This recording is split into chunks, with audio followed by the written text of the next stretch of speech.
Welcome to Abstract Essay, where ideas take shape, thoughts find depth, and every conversation explores the art of thinking beyond the obvious. I'm your host, Daniel Lucas, and our today's guest is the founder and CEO of Mindful Career, psychologist-led career strategy firm helping individuals align their careers with who they are psychologically and professionally, none other than Mr. Miriam Groom.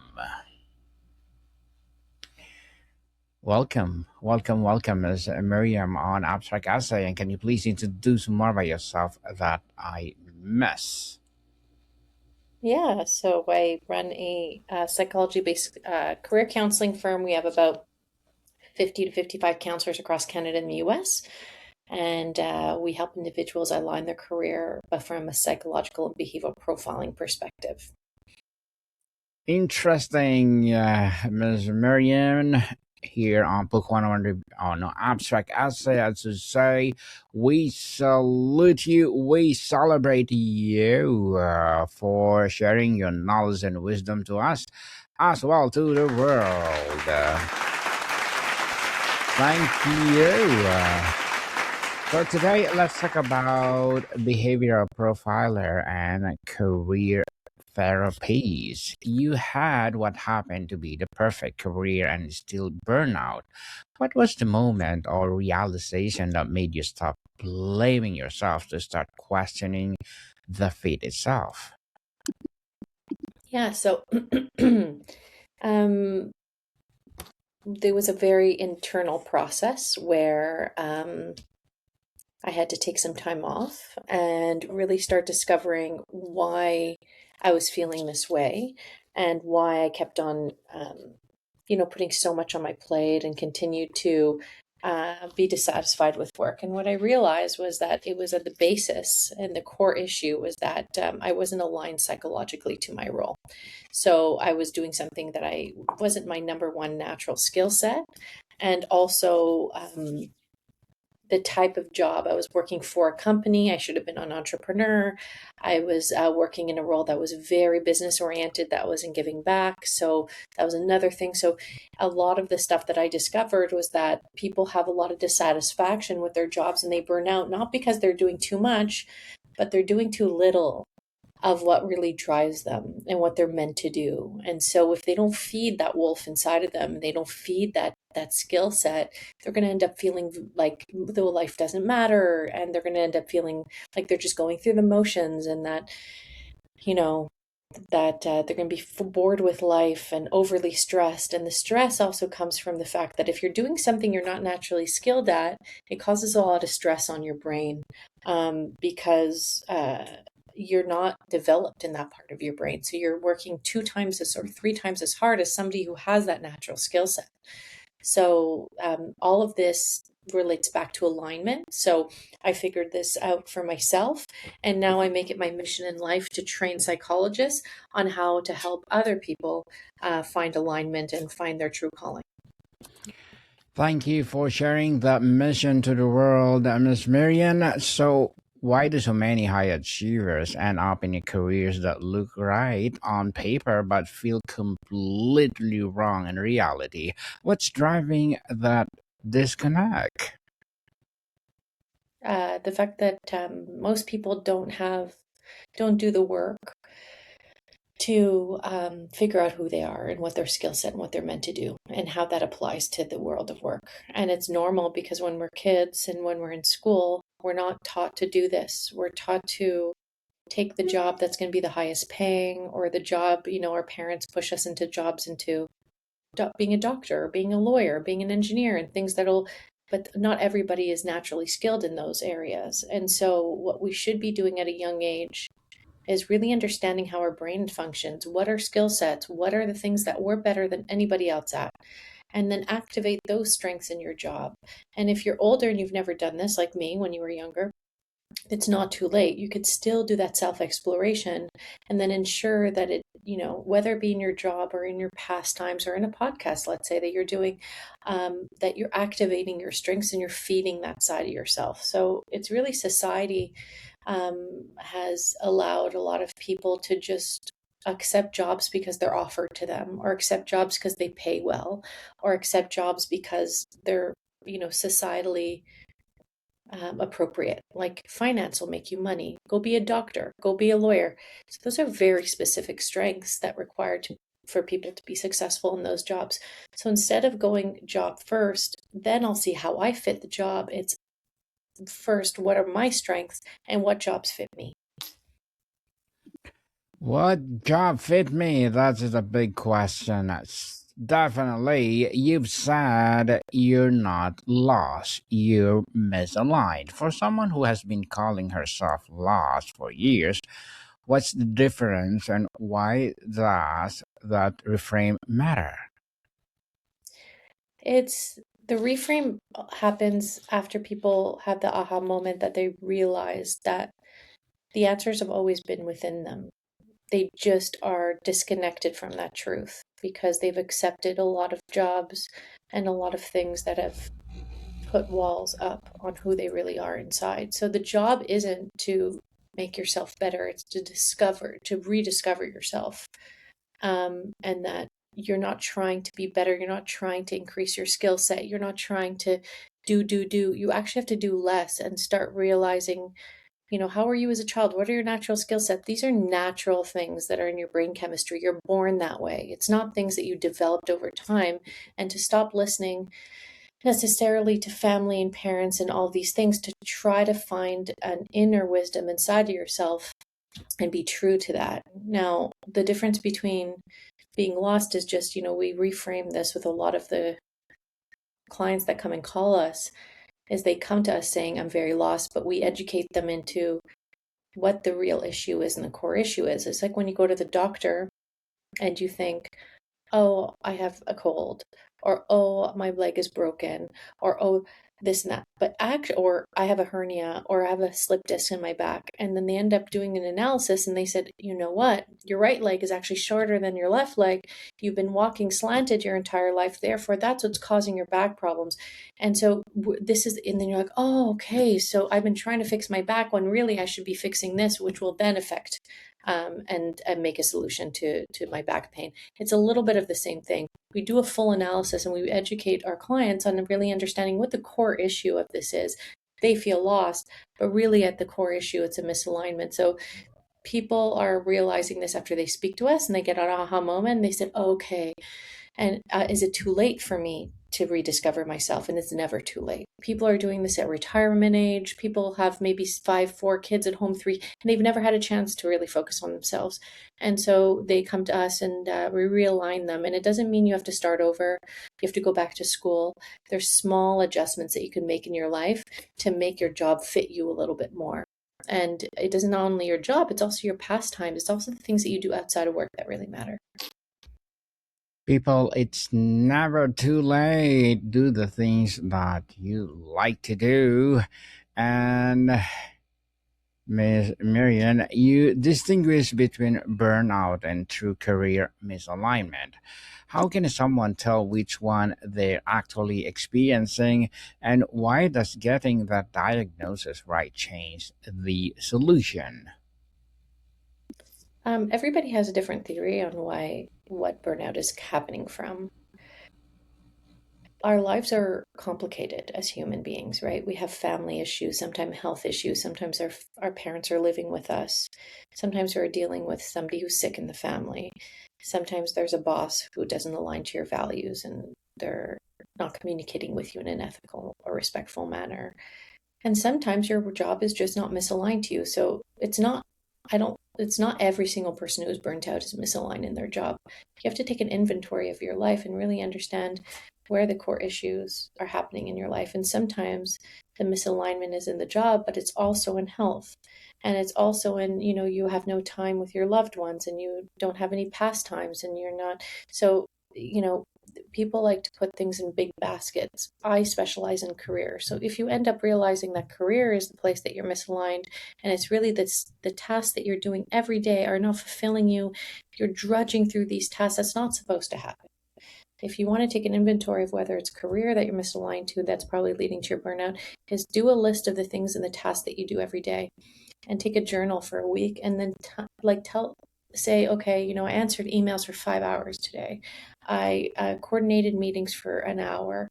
I managed the team, spoke to the team, or trained the team for 2 hours, and then put a level of satisfaction, a level of flow, a level of excitement for each one of those tasks, and start taking inventory of your role and start understanding. Because sometimes people think it's the role, but they're like, the tasks I'm doing every day are actually quite enjoyable and I actually like doing them. So it's about taking inventory and be like, what are the things that are really driving this burnout and this fatigue and this sadness and this overwhelm? And taking inventory of your day could really make a difference, because sometimes it may not even be the actual job that you're doing. It might be the industry, it might be the management, it might be other things within your organizations that might be the cause. Ms. Miriam, let's talk about the, let's say, methodology. You use neuroscience and behavioral profiling to help people find their ideal career. What are you actually measuring or mapping, and how is it different from standard personality tests like Myers Briggs or Strength Finder?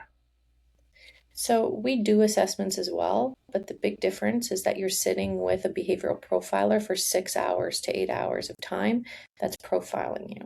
This isn't a do-it-yourself video where you watch videos and you try to figure it out. You're really you're sitting with a behavioral profiler and psychologist who's asking you questions and who's profiling you actively and who's guiding you through the process. So that's really the difference. And the framework is a step-by-step framework where first we analyze what where should you be working, what's the right industry, should you be an entrepreneur. All There's three things that that that that unveil your ideal career. There's of course the tasks and the job itself, like interior designer, CEO, accountant. That's the task. That's only one third. Then there's the industry you're in. Okay. Are you working technology, startup, government? That makes a humongous difference because it's the pace of work, it's what people are expecting from your work, etc. And then also it's how you're working. Are you working from home? Are you working entrepreneurial? Are you an entrepreneur? Are you consulting? Do you have to, there's those three things are put together to unveil really your ideal career. So the job itself, everybody focuses on the job, but the job is just one third of it. If you're an interior designer, let's say, but you're working for yourself and you're hustling to get clients every day, that's a very different job than if you're working for a company as an interior designer, right? Because you're getting a Mhm. base salary. It's a very so you could burn out from being an entrepreneur as an interior designer and think you need to change everything. I need to change my job, when really you just need to go get a job and work for somebody, because you're not meant to be an entrepreneur. And so everybody has a place that they fit. And then we go through every single one of those like a doctor. We do all the tests. And then at the end, we gather all the information. We give a synopsis. And we also include, of course, your life. Do you have kids? Do you have a mortgage? Do you have car payments? What is your life like? Because you can't just, if I tell you you're meant to be a doctor and you have kids and a family that you're supporting, you can't just go back to school for 8 years and go become a doctor, right? That would not be possible. And so we take into your life and your holistic life as well in this process as well. Beautifully articulated. Ms. Miriam, you build your methodology out of your own pain. What was the first piece of the framework that clicked into place, the insight that made you think this is what's has been missing? For myself, when I Yes, went please. through it, Yes. um, this wasn't a goal to start a business. So it was something I did to figure out the answers to my own problems. And then once I figured it out and I aligned my job in my life to the right, I was always in HR, recruiting, consulting, business. but I changed the way I worked. So I started a company with independent contractors in a very, very unique type of company that I work in. But I applied and I aligned it to the way that aligns to my psychology and the way I do things best. And so once I realized that, I started talking to friends, and then my friends at KPMG, where I worked, wanted me to do this on them, and it was working on them. And then I said, you know what, maybe I'll start a side business and I'll start taking some clients. And then the minute I did that, the business just grew. I stopped working at my other jobs, and it just took off. Congratulations, Ms. Miriam, on the failure of traditional career advice. You claim that the career advice most people have been given is wrong. What is the most damaging piece of conventional wisdom you hear repeated, and what should replace it? Mm, the biggest thing that I feel like people need to be educated on is transferable skills. Because there's a lot of things that people can do with the skills they already have, and they don't need to start over or go back to school. So people reluctantly don't get advice because they automatically assume that they're not applicable to any other roles. Like people who leave the army or people who leave a government job with a very specific role that they think they can't be applicable. So um, that's very detrimental, where you think that you have to do the same thing that you already have done, just in another company, and that may work. But you do have transferable skills, and like a person who's a nurse can do a lot of other jobs with her skill set, right? And so that's a fallacy. And also, people unfortunately there's a place for career coaches, but if you really want that deep level of psychoanalysis, behavioral profiling, understanding how your OCD or your ADHD or your autism interplays with your anxiety, and depression, and how that interplays with the world of work in this province or state that you live in. These are all very complex theories and things to think about, and really only people with a master's PhD degree in psychology can actually profile you. And a lot of these coaches are mean well, but there's this that there's there's these clients that are putting their futures into the hands of people sometimes who aren't the most qualified to give them that advice. So I'd say those two things are the things that people are not aware of. Well said, Ms. Marian. Many people choose careers based on what they are good at and still end up miserable. Why is it playing to your strength enough? Because I don't think that they're looking at the whole diagram, right? We said they're only looking at job, but job is only one third of the puzzle. There's also your industry, there's also how you work. It's not only the job that you're doing. You should always play into your strengths, but how do you know you're playing into your number one strength? It might only be the thing that you've tried. It may be actually your third strength, and you may not have never even flexed that number one strength before because your life just didn't put you in the position to do that. So I can't generalize and tell everybody why, when they use their strength, they're still unhappy. Unhappiness is holistic. It could be based on many different factors in their life. Maybe their marriage is stuck. Maybe they're sick. Maybe they just had a new baby and they're not sleeping. There's so many factors in life that you have to look at. Everybody is different, and everybody requires individualized analysis and support. So you could only take this one small step at a time. And the first step to take, like building a house, you have to set the foundation. You have to know thyself. So the first thing I would tell anybody who maybe isn't ready to take on the support of a career psychologist like us, like what we have, and they want to start on their own, is to start discovering who they are and their core strengths, and start taking these assessments, start asking themselves very hard questions, starts understanding who they are at their core. And once you understand that, then things start falling into place, and you see where the different misalignments are in your life. And sometimes people are living, in the country and they are convinced that that's where they should live. But, they feel very isolated out there. And that could be a proponent to why but we're career coaches, so we don't deal too much in that. But there's a lot of different aspects of people's lives of why they're feeling unhappy or depressed. But in career specifically, you have to know yourself. And then from there, all the answers fall into place. Ms. Miriam, let's talk about on the deeper question. You help over 10,000 people transform their careers. What pattern do you see in those who successfully make the shift versus those who stay stuck? Sorry, can you repeat your question? Definitely. You help over 10,000 people transform their careers. What pattern do you see in those who successfully make shift versus those who stay stuck? We've seen a pattern in risk tolerance. So it's anybody who has career, who does a career shift and who takes a leap in making a shift is because they have risk tolerance. People with extremely low risk tolerance often won't take the risk of doing that shift and they'll stay stuck.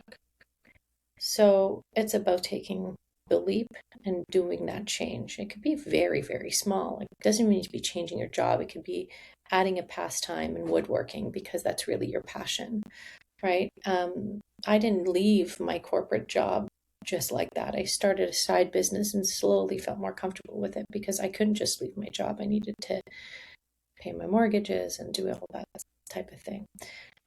So I'd say risk tolerance is the biggest proponent. And as career counselors, we test our clients' risk tolerance in order to know if we need to coach them on that throughout the process, because we know that's one of the biggest factors that lead to success in career transition.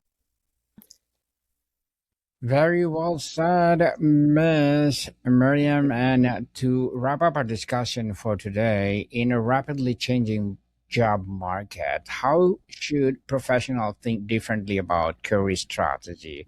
Are we entering an era where alignment is actually a survival skill? That alignment is a survival skill. Mhm. Sorry, I don't understand the question. So, in a rapid changing job market, how should professionals think differently about career strategy? Are we entering in a different way of Yeah, teaching yeah. people? Yeah, with AI, many jobs aren't going to exist anymore in about 10, 15 years. We don't know exactly what jobs those will be, but we have an idea of it. So it's part of our program that we make sure we align to also jobs that will exist, especially because we coach students in high school. So they're going to be in the job market for a very long time. And so, yeah, there's a large focus on the fact that you have to not only align your job to your strengths, but now there's an extra layer of complexity there is that you have to make sure that that job's going to exist and not be taken over by AI. So, yeah, there is that large factor that needs to be considered.